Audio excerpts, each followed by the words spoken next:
காட்டில் பாண்டவர்கள் வனவாசம் செய்து கொண்டிருந்த சமயத்தில் பாண்டவர்கள் எப்படி இருக்கிறார்கள் என்று போய் பார்த்துவிட்டு வரலாம் என்று கிருஷ்ணர் நினைத்தார். உடனே புறப்பட்டு காட்டுக்கு போனார். அவர்களை பார்த்தார். அவர்களுடன் ஒரு இரவு தங்கினார். அப்போது பஞ்ச பாண்டவர்கள் அவருக்கு காவல் காத்தார்கள். இரவு ஒருவர் மாறி ஒருவர் கண்முழித்து காவல் செய்ய வேண்டும்.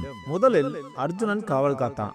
எல்லோரும் தூங்குகிறார்கள். அவன் மட்டும் முழித்துக் கொண்டிருக்கிறான். அப்போது எதிரிலே ஏதோ ஒரு உருவம் தெரிந்தது. உற்று பார்த்தான். அது ஒரு பூதம். அது பாண்டுக்கு எதிரில் கொஞ்ச தூரத்தில் நின்று கொண்டிருந்தது. இவன் நேரம் முடிந்து விட்டது. அடுத்தபடியாக நகுலன் காவல் காக்க வந்தான். இப்போதும் அந்த பூதம் கண்ணில் பட்டது.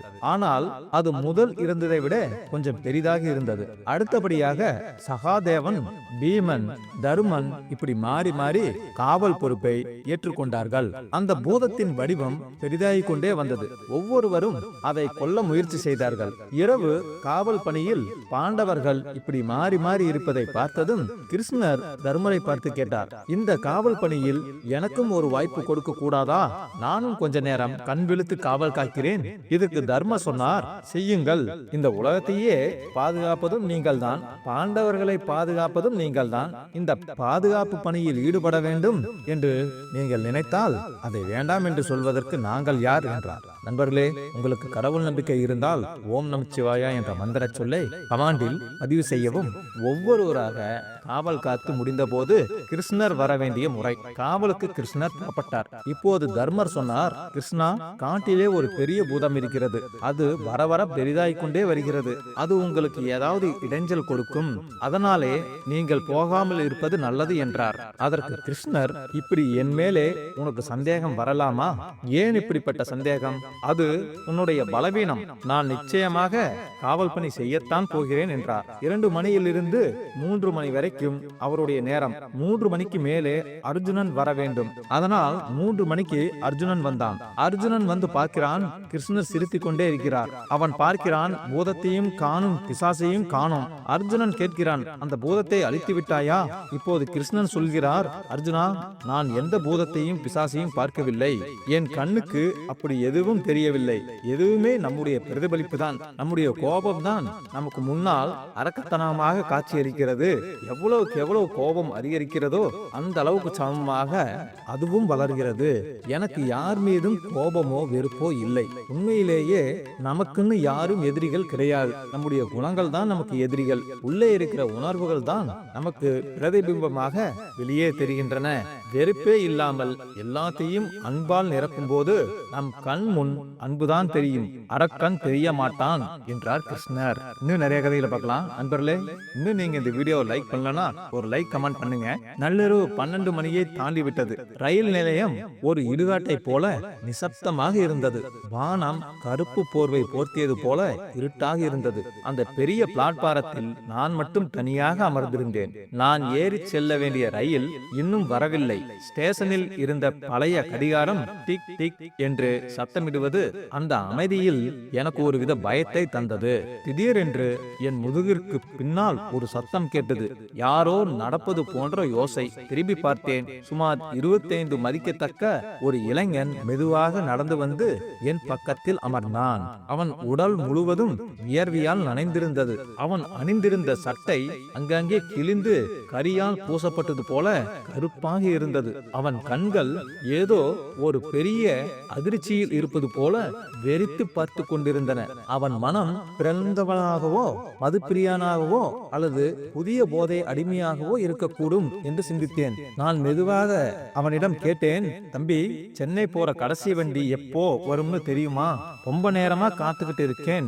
அவன் மெதுவாக தலையை திருப்பி என்னை நோக்கினான். அவன் முகத்தில் எந்த உணர்ச்சியும் இல்லை. வண்டி வரும் சார், இங்க நிற்கும். ஆனா அதுல ஏறது அவ்வளவு நல்லதில்லை. ஏன்னா இந்த தண்டவாளத்துல வர்றது ரயில் இல்லை, அது மரண வண்டி என்றான். அவன் குரல் மிகவும் கரகரப்பாகவும் ஒருவித பயத்தையும் தந்தது. எனக்கு சிரிப்பு வந்தது. அதே சமயம் ஒரு நடுக்கமும் ஏற்பட்டது. தம்பி, என்ன விளையாட்டு காட்டுறீங்களா? நான் ஊருக்கு போகணும், சீக்கிரம் சொல்லுங்க என்றேன். அவன் ஒரு பெருமூச்சு விட்டுட்டு சொல்ல தொடங்கினான். நேத்து இதே நேரத்துல தான் நான் இங்கதான் சார் காத்துக்கிட்டு இருந்தேன். இதே பெஞ்சில நான் உட்கார்ந்து இருந்தப்போ எனக்கு பக்கத்துல ஒரு பெரியவர் வந்து அமர்ந்தாரு. அவர் என்கிட்ட ஒரு கதையை சொன்னாரு. 30 வருஷம் முன்னாடி இதே டிசம்பர் மாசம் இதே ஸ்டேஷன்ல ஒரு பயங்கரமான ரயில் விபத்து நடந்துச்சாம். 2 ரயில்கள் நேருக்கு நேர் மோதி இந்த பிளாட்பாரமே ரத்த காடா மாறிடுச்சாம். அதுல செத்தவங்க எல்லோரும் இன்னும் இங்கேதான் சுத்துறாங்கன்னு சொன்னாரு. ஆபிகள் நடமாட்டம் இருக்குன்னு கதை பரவி இந்த ஊரில் இருந்த மக்கள் எல்லாம் வேற ஊருக்கு கிளம்பி போயிட்டாங்களாம். இது காவேரி பாக்கம் தானே? அவன் சிரித்தான்.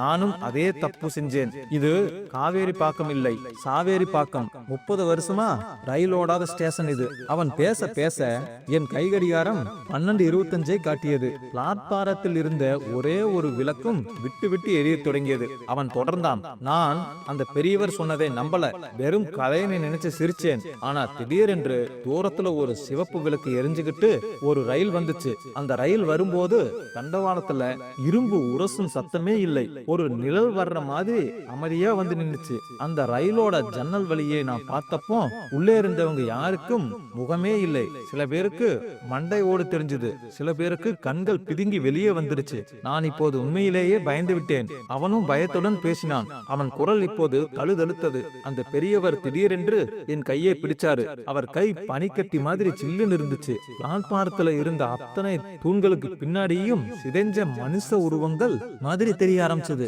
எங்கிருந்தோ வந்த பேய்கள் கூட்டமா வந்து என்னை சூழ்ந்துகிட்டாங்க. அவங்க கைகள்ல நகங்கள் கத்தி மாதிரி நீளமா இருந்துச்சு. அந்த பெரியவர் என்னை பார்த்து பயங்கரமா சிரிச்சாரு. தம்பி, இந்த ரயிலுக்கு ஒரு புதிய உயிர் தேவைப்படுது. அந்த உயிர் கிடைச்சாதான் என்னை ரயில்ல ஏற அனுமதிப்பாங்க. இந்த ஆவிகளால இன்னைக்கு இந்த இடத்தை விட்டு போக முடியும். தினமும் இதே நேரம் புதிய ஆள் இந்த ஸ்டேஷன் நுழைஞ்சா மட்டும் ரயில் திரும்ப வரும்னு சொன்னாரு. அவர் பேசி முடிக்கிறதுக்குள்ள அங்கிருந்த கூட்டமே என்னை இழுத்துட்டு போய் தண்டவாளத்துல தள்ளினாங்க. நான் தப்பிக்க போராடினேன், ஆனா முடியல. அந்த பேய் ரயில் என் மேல ஏறிச்சு சார். என் எலும்புகள் ஒவ்வொன்னா உடையிற சத்தம் எனக்கு கேட்டுச்சு. ரத்தம் பீரிட்டு அடிச்சது. அந்த வழியில நான் கத்தினேன், ஆனா யாரும் கேட்கல. நான் செத்த அப்புறம் அந்த பெரியவர் அந்த ரயில்ல ஏறி போயிட்டாரு. அவரோட வழி முடிஞ்சது. அவருக்கு பழைய பேய்கள் எல்லாம் சேர்ந்து உதவி பண்ணிருக்காங்க. நான் அதிர்ச்சியில் இருக்கையை விட்டு எழுந்தேன். தம்பி, நீங்க என்ன சொல்றீங்க? நீங்க செத்துட்டீங்களா? அப்போ இப்ப யார்கிட்ட நான் பேசிட்டு இருக்கேன் என்று கத்தினேன். அவன் மெதுவாக தன் சட்டையை தூக்கினான். என் உயிர் அப்படியே நின்றுவிடும் போல இருந்தது. அவன் மார்பு பகுதி அப்படியே நசுங்கி போய் இருந்தது. இதயம் துடிப்பது கூட தெரியவில்லை. வெறும் ரத்தமும் சதையும் கிழிந்து தொங்கிக் கொண்டிருந்தன. அவன் முகம் இப்போது மாறத் தொடங்கியது. தோல் உரிந்து கண்கள் ரத்த சிவப்பாக மாறின. அவன் என் தோலை தொட்டான். அவன் சொன்னது போலவே கை பனிக்கட்டி போல சில்லென்று இருந்தது. அந்த பெரியவர் 10 வருஷம் முன்னாடி செத்து போய் புதிய உயிர் பலியா நான் கிடைக்க இங்க காத்துக்கிட்டு இருந்திருக்காரு. ஆனா எனக்கு அந்த அளவுக்கு பொறுமை இல்ல சார். எனக்கு உடனே விடுதலை வேணும். இந்த ரயில் கிளம்பணும்னா எனக்கு ஒரு புதிய உயிர் வேணும் என்றான் விகாரமான சிரிப்புடன். தூரத்திலிருந்து இப்போது அதே சிவப்பு விளக்கு தெரிய தொடங்கியது. தண்டவாளத்தில் சத்தமே இல்லாமல் ஒரு ரயில் பிளாட்பாரத்தை நோக்கி ஊர்ந்து வந்தது. இருட்டில் இருந்து நூற்றுக்கணக்கான சிதைந்த உருவங்கள் மெதுவாக வெளிப்பட்டு என்னை சூழ்ந்து கொண்டன. அவன் என் கழுத்தை நோக்கி தன் எலும்பு கைகளை நீட்டினான். நேற்று நான் பலியானேன், இன்னைக்கு நீ என்று கத்தினான். ரயில் பிளாட்பாரத்தில் வந்து நின்றது. அதன் கதவுகள் தானாக திறந்தன.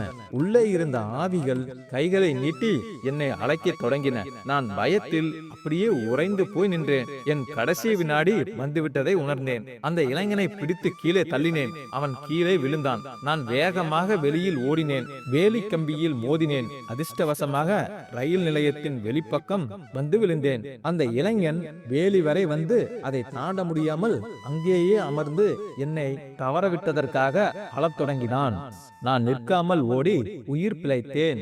சிக்கியிருந்தால் அவர்களில் ஒருவனாக அடுத்த வருபவரை பழி கொடுக்க அங்கேயே சுற்றி கொண்டிருந்திருப்பேன். இன்னும் நிறைய கதைகளை பார்க்கலாம் நண்பர்களே.